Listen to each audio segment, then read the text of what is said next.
लंबी लंबी रिसर्च करके जो निष्कर्ष निकालते हैं, हमारे डॉक्टर अनुराग और हमारी 500 से ज्यादा साइंटिस्टों के लिए, पूज्य आचार्य बालकृष्ण जी के लिए एक बार जोरदार अभिनंदन। बताओ डॉक्टर साहब, आज क्या अपनी झोली में सबके लिए तोहफा लेके आए? हाँ, सबके उपकार के लिए, सबके उपचार के लिए बड़े बड़े आविष्कार किए। उन सारे आविष्कारों से लाखों करोड़ों लोगों का उपचार हो रहा, उपकार हो रहा है, जो पूरी दुनिया में कहीं नहीं हो रहा। पूरी दुनिया में केवल पतंजलि योगपीठ की एक ऐसी जगह है, पतंजलि रिसर्च फाउंडेशन ने करके दिखाया है कि डीजनरेट लीवर के सेल, किडनी के सेल, पेनक्रियाज के, लंग के, हार्ट के, थायराइड के, ब्रेन के, आंखों के, कानों के डीजनरेटेड सेल्स रिजुवनेट होते हैं पूरा। और ये सब काम कैसे होता है, क्या इसका मोड ऑफ एक्शन है, क्या इसकी प्रक्रिया है, क्या इसका प्रोसीजर है, क्या इसका मैकेनिज्म है, सारा पूरी साइंटिफिकली एक्सप्लेन करते हैं। डॉक्टर अनुराग जी, शुरू करो जी। ओम जी स्वामी जी, आपके श्री चरणों मेरा प्रणाम, आप सभी को मेरा अभिवादन। आज हम बात करेंगे किडनी की नेफ्रोटॉक्सिटी के बारे में और बात करेंगे कैसे रीनोग्रिड के इस्तेमाल से हम जो किडनी डिजीज़ हैं उनको बहुत बढ़िया तरीके से, सेफ तरीके से एड्रेस कर सकते हैं। और वो जो एड्रेसल है वो किस तरीके से काम करता है, किडनी की फंक्शनैलिटी कैसी होती है, किडनी के अंदर किस टाइप की बीमारियां हो सकती हैं और कैसे उन बीमारियों का बेसिक सेफ ट्रीटमेंट हम रीनोग्रिड से कर सकते हैं। तो समझिए थोड़ा सा उसके बारे में समझेंगे। और अगर आप जैसे स्क्रीन पर देख पा रहे हैं कि जो किडनी है वो एक तरीके से हमारे शरीर में छलनी की तरह काम करती हैं। किडनी का काम खून को साफ करना होता है और जो भी हमारे खून के अंदर, शरीर के अंदर अपशिष्ट हैं उनको बाहर निकालना होता है और वो पूरा फिल्ट्रेशन होके यूरिन के माध्यम से, मूत्र के माध्यम से हमारे शरीर से निकल जाता है। इसके साथ साथ किडनी का कुछ काम हमारे लिए हार्मोन्स बनाना भी होता है, एंजाइम्स बनाना भी होता है और वो हमारे शरीर को अच्छे तरीके से हेल्दी रखते हैं। जैसे कि अगर हम बात करें हमारे शरीर के जितने रेड ब्लड सेल्स हैं उनके सिंथेसिस के लिए जो हार्मोन चाहिए, जो एंजाइम चाहिए, उनका निर्माण भी हमारी किडनी करती है। तो फिल्ट्रेशन के साथ साथ कुछ ना कुछ एंडोक्राइन, एक्सोक्राइन फंक्शन भी किडनी के साथ रहते हैं जो हमारी सेहत के लिए बहुत ज़रूरी है। किडनी के अंदर छोटी छोटी अलग अलग टाइप की यूनिट्स होती हैं जिनको हम नेफ्रॉन्स कहते हैं। और नेफ्रॉन्स आप समझिए कि एक छोटी छोटी अलग अलग टाइप की छलनियाँ हैं जो इकट्ठा हो रही हैं और वो एक समग्र टिश्यू के तौर पे किडनी के रूप में हमको समझिए वो दिखाई देती हैं। अगर यही नेफ्रॉन्स किसी भी पदार्थ के सेवन से, किसी दवाई के साइड इफेक्ट से खराब होने लगें तो उसको हम नेफ्रोटॉक्सिटी कहते हैं। और नेफ्रोटॉक्सिटी के लिए बहुत सारी दवाइयां हैं जो जिम्मेदार हैं, जिनका बहुत लंबा इस्तेमाल किडनी के अंदर डैमेज पैदा करता है। वो पेन किलर्स हैं, एंटीबायोटिक्स हैं, कैंसर की तमाम दवाइयाँ हैं जिनका पहला एडवर्स इफेक्ट किडनी के ऊपर आता है। आज हम बात करेंगे वेंकोमाइसिन के बारे में, जो कि एंटीबायोटिक है जिसके ट्रीटमेंट में लगभग 35% रोगियों को नेफ्रोटॉक्सिटी होती है और जिसकी वजह से हॉस्पिटलाइजेशन होने के चांसेस बढ़ जाते हैं, ट्रीटमेंट की कॉस्ट बढ़ जाती है और कुछ केस में डेथ की भी पॉसिबिलिटीज बढ़ जाती हैं। तो अगर हम बात करें स्वामी जी नेफ्रोटॉक्सिटी के बैकग्राउंड के बारे में, तो इनके सिम्टम्स क्या हैं, कि कैसे पता लगता है कि किसी दवा के एडवर्स इफेक्ट से किडनी पे इम्पैक्ट आ रहा है। तो उसके लिए देखें स्वामी जी, फटीग रहती है, मतलब कि थकान रहती है, नोजिया रहता है, मतलब कि जी मिचलाता रहता है, छाती में दर्द होता है, हाथ पांव के अंदर स्वेलिंग आ जाती है। और इस केस में जो नॉर्मल ट्रीटमेंट्स हैं वो सबसे कॉमन है वो डायलिसिस है, कि एक मशीन को किडनी की तरह इस्तेमाल किया जाता है जो शरीर के बाहर लगी रहती है, तो शरीर से खून बाहर निकाल के, छान के वापस शरीर में डाल देती है। पर वो जो डायलिसिस है वो कॉन्स्टेंटली करानी पड़ जाती है।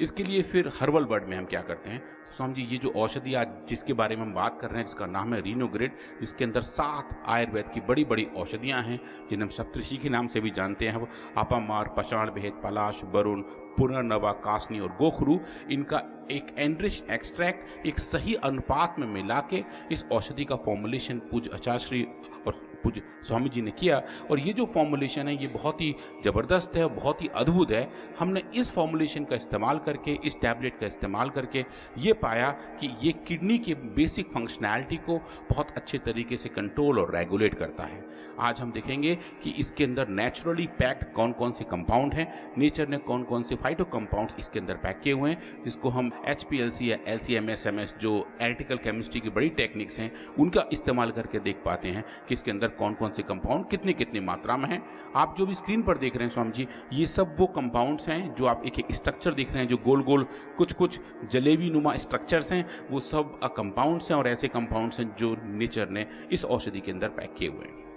फिर इसके ऊपर जो हमने काम करना शुरू किया, हमने इसमें 2 टाइप के एक्सपेरिमेंट किए स्वामी जी। एक तो हमने काम किया ह्यूमन किडनी सेल्स के ऊपर और कुछ हमने काम किया एनिमल मॉडल्स के ऊपर। मतलब कुछ ऐसे स्पेसिफिक एनिमल मॉडल तैयार किए, कुछ चूहों को डिजीज़ इंड्यूस करके उनके अंदर किडनी की कुछ डैमेज देखे और देखा कि कैसे रीनोग्रिड उस कंडीशन में काम करती है। तो स्वामी जी पहले हम बात करेंगे ट्यूबुलर सेल्स के ऊपर, जो हमारे किडनी के सेल्स हैं जिन्हें हम human kidney proximal tubular cells कहते हैं। और इनको स्वामी जी हमने एक तरीके से स्फेरॉइड के तौर पे ग्रो किया। जैसे कि अगर हम बात करें जो हमारी सेल्स हैं वो एक 3D के तौर पे ग्रो होती हैं, जैसे कि हमारी किडनी है जो एक 3 डायमेंशनल ऑब्जेक्ट है। तो स्वामी जी हमने इन सेल्स को अपने लैब में कल्चर किया और एक लड्डू जैसी स्ट्रक्चर में इनको कन्वर्ट किया। और आप देख रहे हैं जो अभी आपके सामने स्क्रीन पर है, 300 सेल से लेके 20,000 सेल्स तक अगर हम ग्रो करें और 4 दिन से लेके 16 दिन तक ग्रो करें तो आप देखेंगे कि सेल्स का साइज़ बढ़ता जाता है, उन सेल के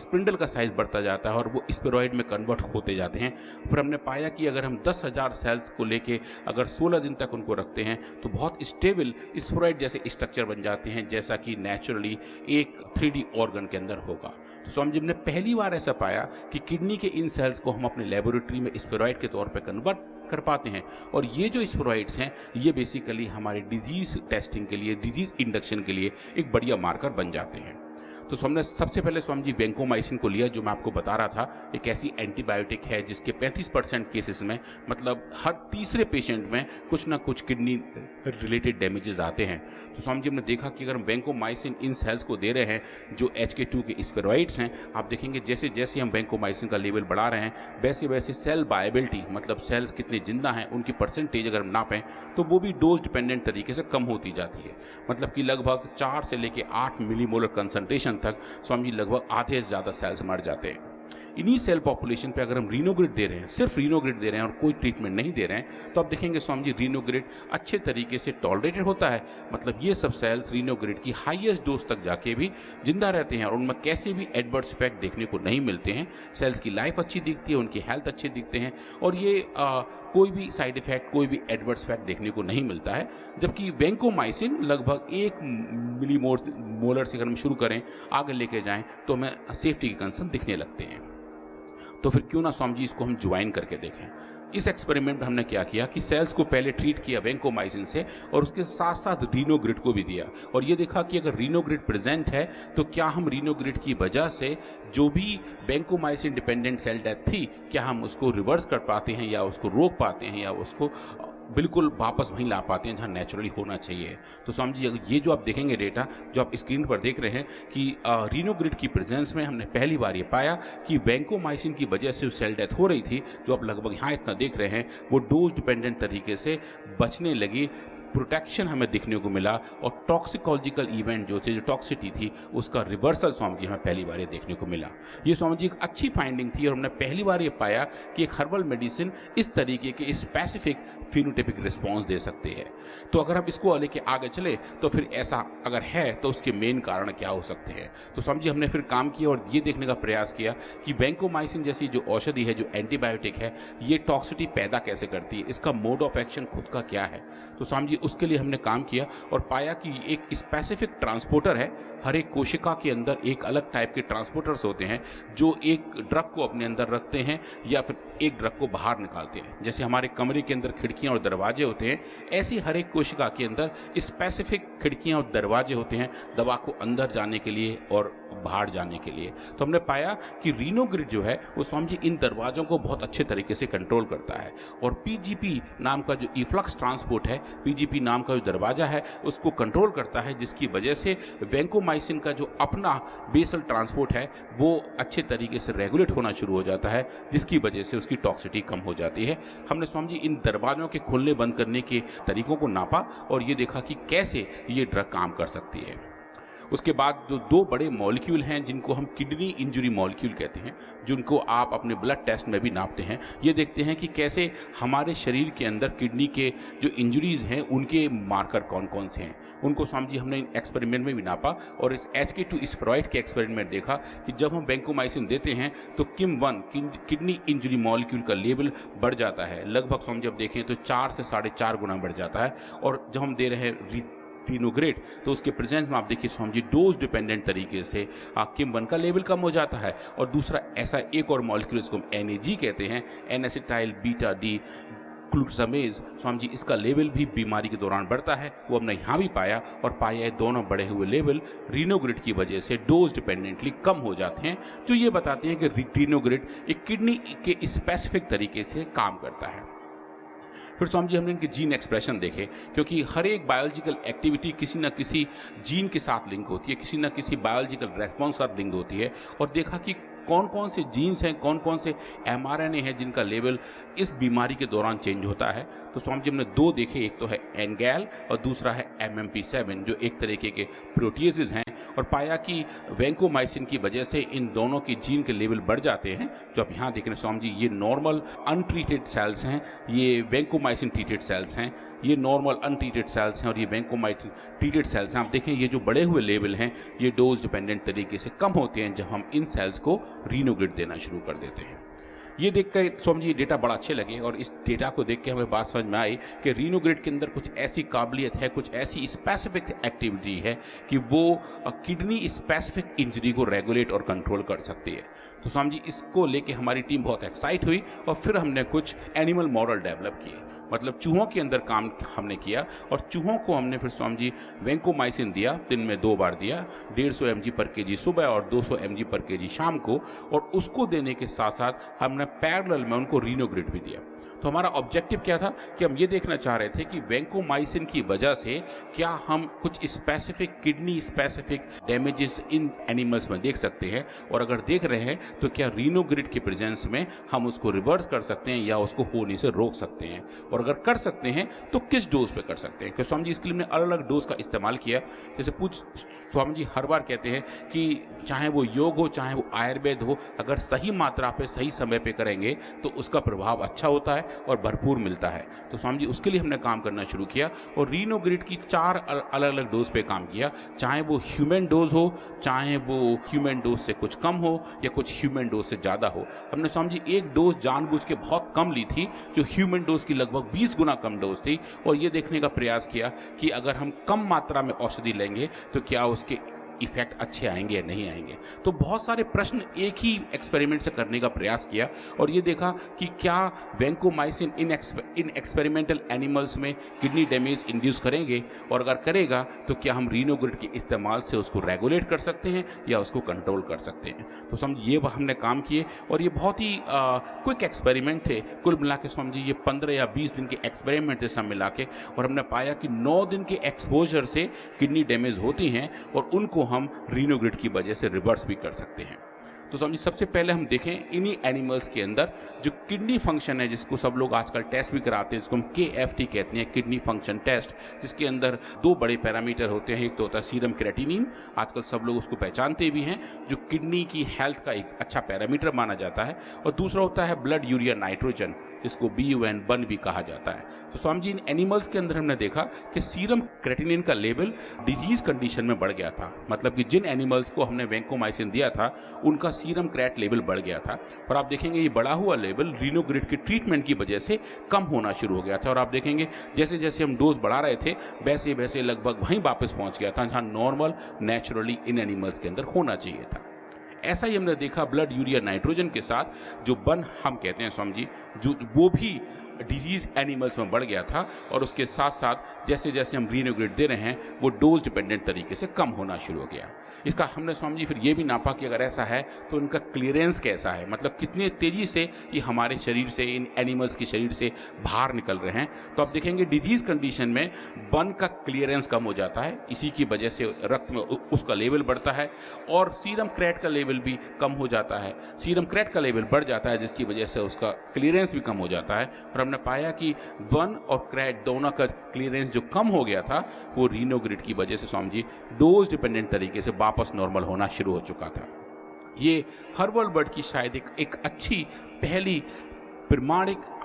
टेस्टिंग थी जहां हम ये चेक कर पाए कि रीनोग्रिड के इस्तेमाल से हम किडनी के ऐसे फंक्शंस को रेगुलेट कर रहे थे जो अच्छे मार्कर माने जाते हैं और जो किडनी के एक तरीके से हॉलमार्क होते हैं। तो समझिए ये फाइंडिंग बहुत ज़बरदस्त थी। फिर उसके बाद हमने जो और दूसरे किडनी फंक्शन से उन पर काम किया, हमने देखा GFR, जिसको हम कहते हैं ग्लोमेरुलर फिल्ट्रेशन रेट, मतलब कि जो हमारी छन्नी है रक्त को छानने की, जो किडनी है वो किस स्पीड से, किस तरीके से उस रक्त को छान रही है, उसके छानने का रेट क्या है, जिसको हम GFR कहते हैं। तो ये जो GFR है ये डिजीज़ कंडीशंस में कम हो जाता है, मतलब उसके छानने की रेट कम हो जाता है, जिसकी वजह से किडनी पर जोर ज़्यादा पड़ता है। तो ये जो कम हुआ रेट है ये आप देखें स्वामी जी रीनोग्रिड की वजह से डोज डिपेंडेंटली रिवर्स होना शुरू हो गया और वहीं नॉर्मलाइज होना शुरू हो गया जहां इसको नेचुरली होना चाहिए। और उसके साथ साथ जो यूरिन के अंदर क्रेट के लेवल हैं, यूरिन के अंदर यूरिया नाइट्रोजन के लेवल हैं जो कम हो गए थे क्योंकि ब्लड में बढ़े हुए थे, वो भी हमने स्वामी जी नापे और यूरिन के अंदर ये दोनों कम हुए लेवल भी वापस नॉर्मलाइज होने शुरू हो गए, जो ये बताता है कि जो बेसिक फंक्शनैलिटी है किडनी की, जो फिल्ट्रेशन का काम है, जो छानने का काम है, जो खराब हो रहा था वैंकोमाइसिन की वजह से इन डिजीज मॉडल में, इन एनिमल मॉडल्स में, वो रीनोग्रिड की वजह से वापस ठीक होने शुरू हो गए। और वो ठीक होने का रास्ता बहुत अच्छा और बहुत सही और बहुत डोज डिपेंडेंट था।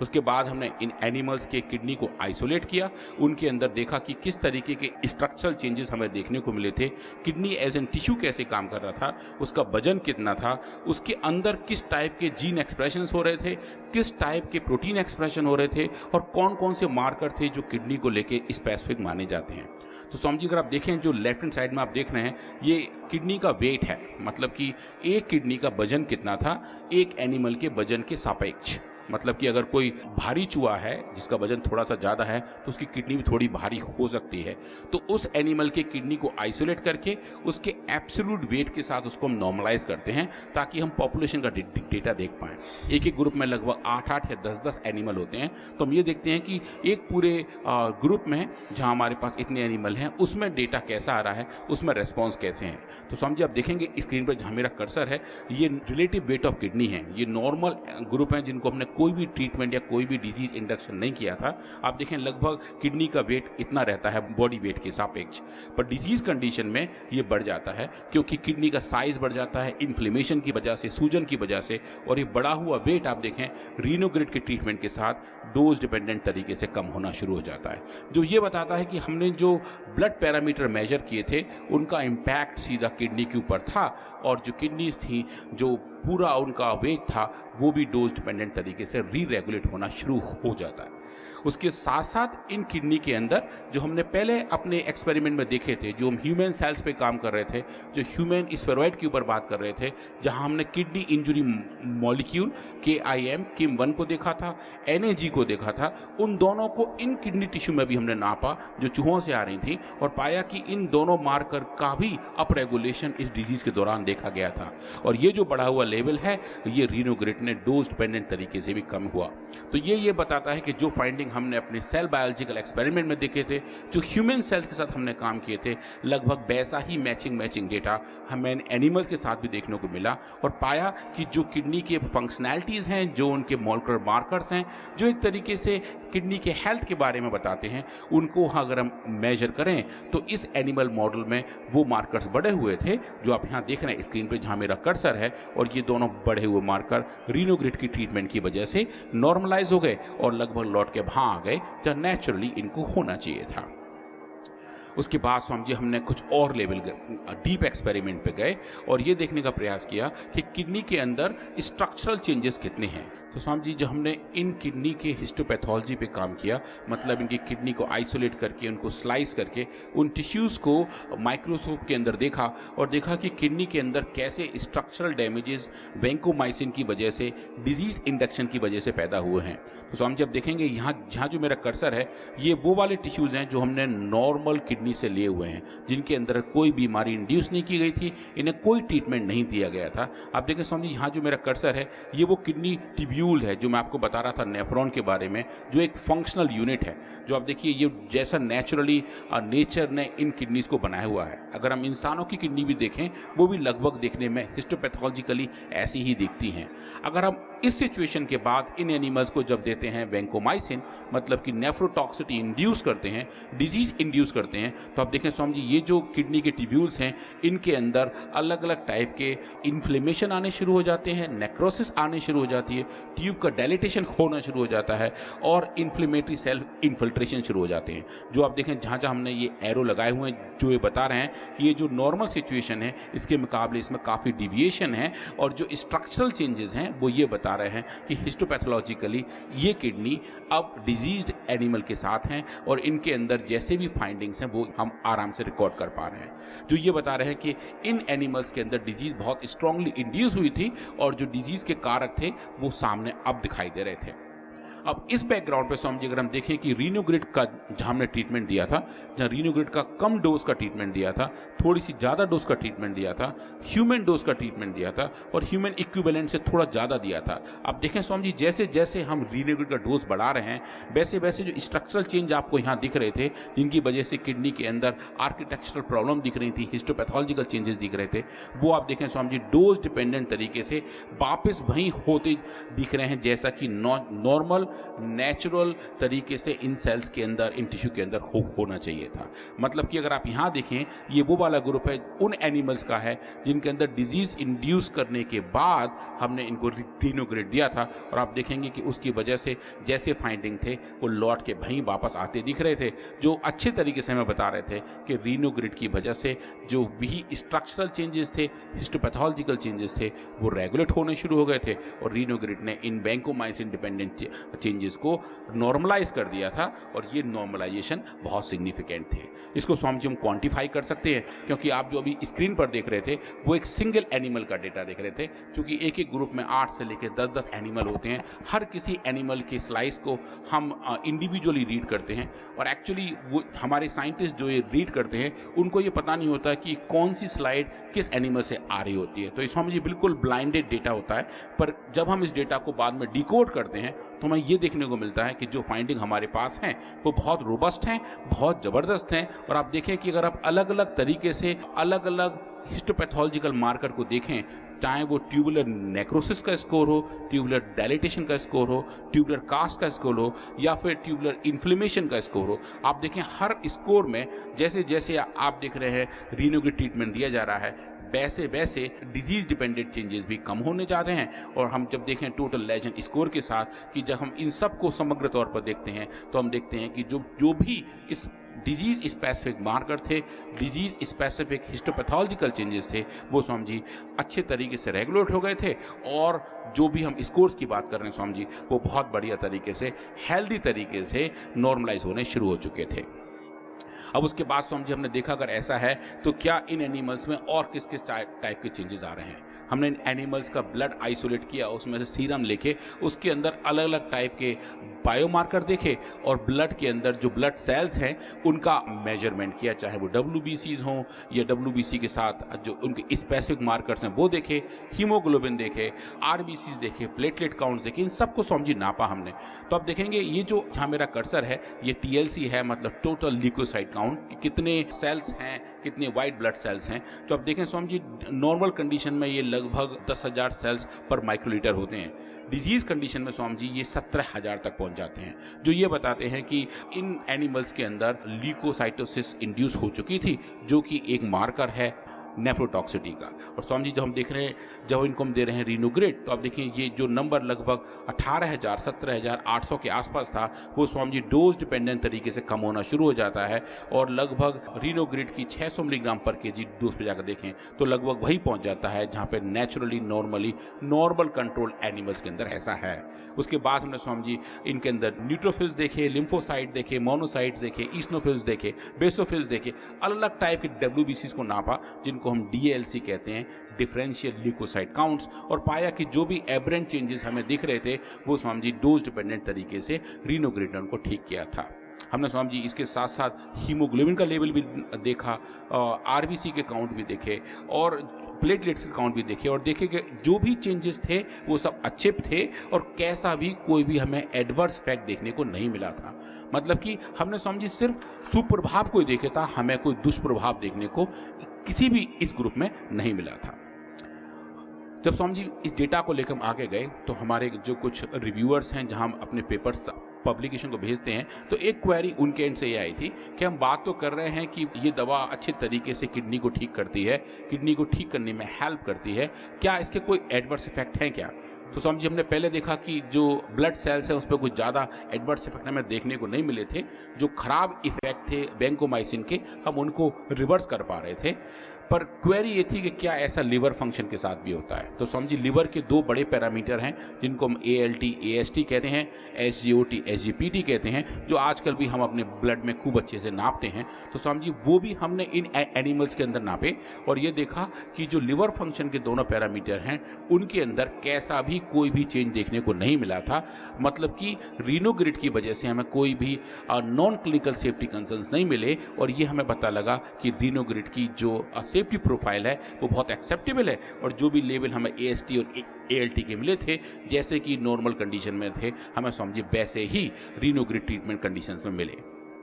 और उसके साथ साथ जो एक दूसरा पैरामीटर होता है जिसको हम सीरम इलेक्ट्रोलाइट कहते हैं कि कितना हमारे शरीर के अंदर सोडियम है, पोटेशियम है, कैल्शियम है, समझिए वो भी हमने नापा और पाया कि इनके अंदर भी कैसा भी कोई भी एडवर्स इफेक्ट देखने को नहीं मिला। और जो ये बताता है कि रीनोग्रिड ट्रीटमेंट इन एनिमल्स के अंदर वेल टॉलरेटेड था और कोई भी एडवर्स इफेक्ट हमें नहीं मिला था और जो भी इफेक्ट मिला था वो एक अच्छा इफेक्ट मिला था, सुप्रभाव मिला था, दुष्प्रभाव स्वामी जी देखने को हमें नहीं मिला था। इस फाइंडिंग को लेके स्वामी जी हम आगे गए और हमने एक बड़े जर्नल में इसको भेजा। इस जर्नल का नाम है अपीलॉस 1 पब्लिक लाइब्रेरी ऑफ साइंस 1। और स्वामी जी ये मुझे बताते हुए बहुत हर्ष और उल्लास है कि ये पेपर स्वामी जी इस जर्नल में बहुत अच्छे तरीके से पब्लिश हुआ। और जो आप देख रहे हैं स्क्रीन पर जिसका टाइटल ये बताता है कि रीनोग्रिड एटीन्यूएट्स वैंकोमाइसिन इंड्यूस्ड नेफ्रोटॉक्सिटी, ये स्वामी जी एक पहली बार हमें ऐसा देखने को मिला था जब हमने ये पेपर पब्लिश किया कि जहां हम दवाइयों के सीधे नाम से अब बात कर रहे थे और साइंटिफिक वर्ड में, साइंटिफिक फेटर्निटी में इन औषधियों की एक्सेप्टेबिलिटी बढ़ रही थी। और ये जो मेडिसिन हैं ये स्वामी जी अब साइंटिफिक वर्ड में एक अच्छे रेफरेंस के तौर पे काम करते हैं। और ये जो फाइंडिंग है ये स्वामी जी बहुत अच्छे से ट्रैक हो रही हैं, बहुत अच्छे से साइट हो रही हैं और काफ़ी सारे और एक्सपेरिमेंट के लिए जो हमारे फेलो साइंटिस्ट हैं, चाहे वो पतंजलि में काम कर रहे हो या बाहर काम कर रहे हो, उनके लिए स्वामी जी अच्छे रेफरेंस के तौर पर काम करते हैं। तो हमने पाया कि रीनोग्रिड इन पूरे प्रोसेस को अच्छे तरीके से रेगुलेट करता है। ये इफेक्टिव मेडिसिन है जो नेफ्रोटॉक्सिटी को रेगुलेट कर सकता है और इसकी जो फाइंडिंग्स हैं वो एक बड़े जर्नल में हमने पब्लिश की हैं। तो स्वामी जी आज के लिए इतना ही। आज मैंने रीनोग्रिड के बारे में बताया, आप सबने मुझे बहुत ध्यान से सुना, आपका बहुत बहुत धन्यवाद। और स्वामी जी आपके लिए चरणों में प्रणाम।